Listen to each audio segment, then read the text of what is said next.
I did circulate these books, and I'm going to just take a minute in this next section to read a couple, just so, I don't tend to go off on the more things that seem more loopy or out there esoteric. I really started around investigating school closures and following money and reading and watching World Bank talks and reading white papers from Deloitte and Accenture and all these people.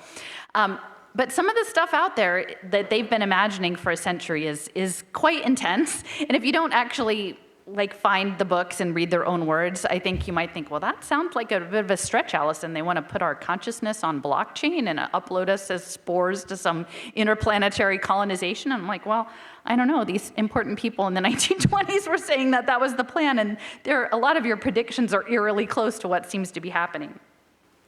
So this is just, I'm going to read a couple paragraphs out of the Bernal book. Again, he was the X-ray crystallographer from Cambridge, an expert in structured water. This is from chapter 5 called Synthesis. This is after he's laid out the plans that we're going to colonize space and put our brain in a cylinder with cerebral spinal fluid and operate through haptics and superpowered sensory organs. After we've gone through our chrysalis stage, we get like 100 years of life in a real body, and then before they put us in the cylinder. So he's saying, having followed our main lines of change separately, it now remains for us to consider the interaction between the physical, physiological, and psychological elements of future human evolution. And again, Huxley was saying man is solely in charge of this. It is very easy to see the relations of the first two, the colonization of space and the mechanization of the body, are obviously complementary. The dissimilarity between the conditions of life in space and on the Earth would in itself be sufficient to cause perfectly normal, unassisted evolutionary changes in human beings. But obviously, spatial conditions would be much more favorable to mechanized than to organic man. If he could get rid of the major part of his body and his necessity for a relatively large intake of oxygen and water-saturated food, the cellular nature of the celestial globes would cease to be necessary. This would give mechanized man an advantage similar to that which the relatively flexible and naked animal cell has over the rigidly demarcated plant.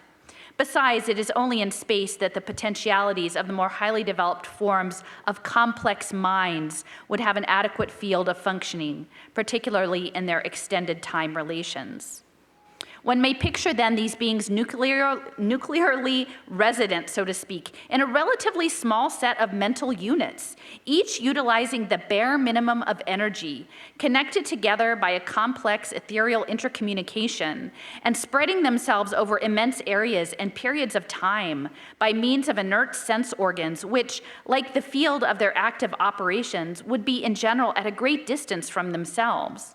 As the scene of life would be more cold emptiness of space than the warm, dense atmosphere of the planets, the advantage of containing no organic material at all so as to be independent, both of these conditions would be increasingly felt.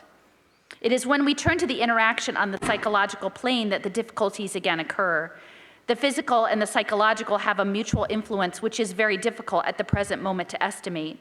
Undoubtedly, if modern tendencies have any elements of permanency in them, a great deal of the activity of the future will be devoted to the end of a greater understanding of the universe.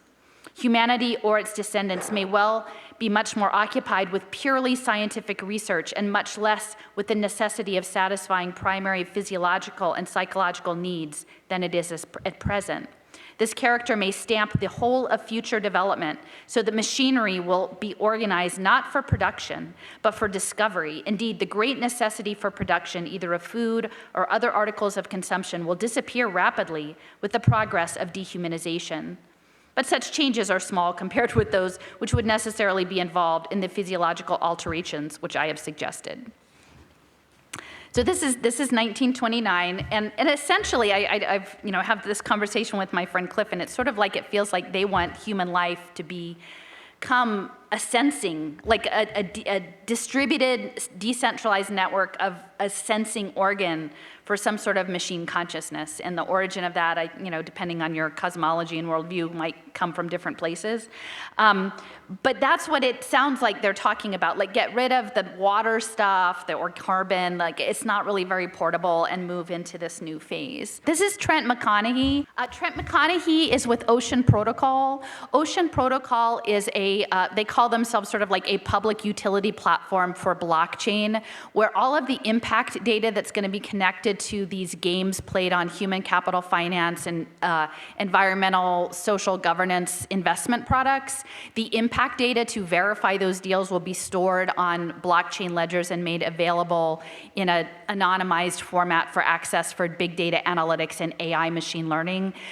Very connected to many in the tech space, and including SingularityNet, and they're building this singularity with this data through the pools of data collected. And he's talking about this idea of interplanetary colonization. And beyond, right? So why stop at Mars? What about exploring the cosmos?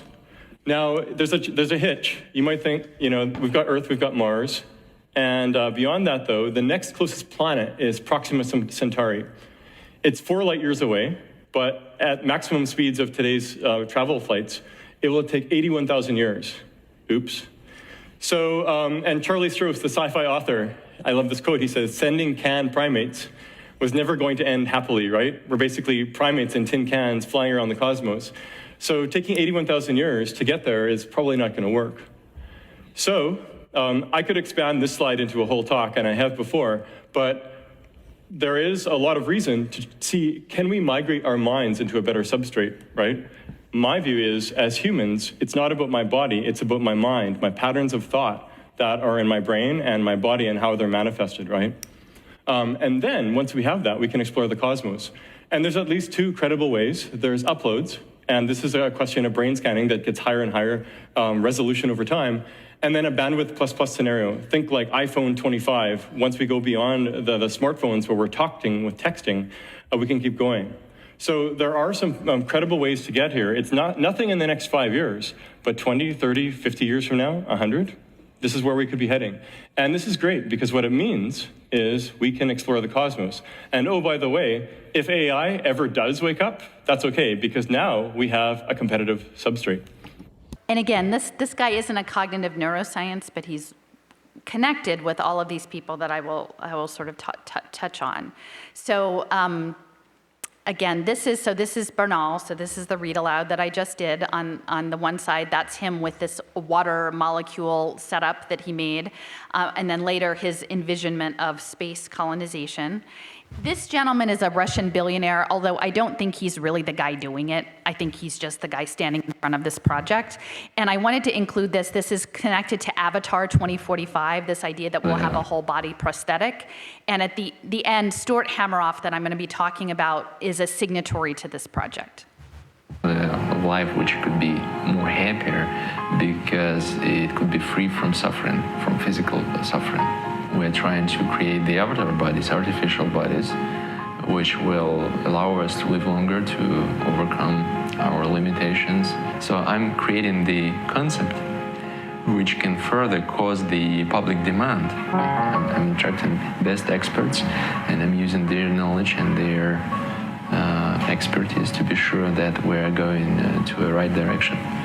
You saw Ishiguro's robot, and yeah, it was created several years ago, and the technology has been developed, and new materials have been developed, new artificial muscles, new servos. So there's no doubt about the idea that in the nearest future we'll have very human-like android robotics. So the first Avatar A, they could transfer the sensory data from their limbs to our body, and they could provide us with the telepresence effect. And this technology, I think, could be even more interesting than having the sort of artificial intelligence in front of you, because this will solve some problems in tourism and transportation, and you have a full telepresence in that body, so you literally live in that body.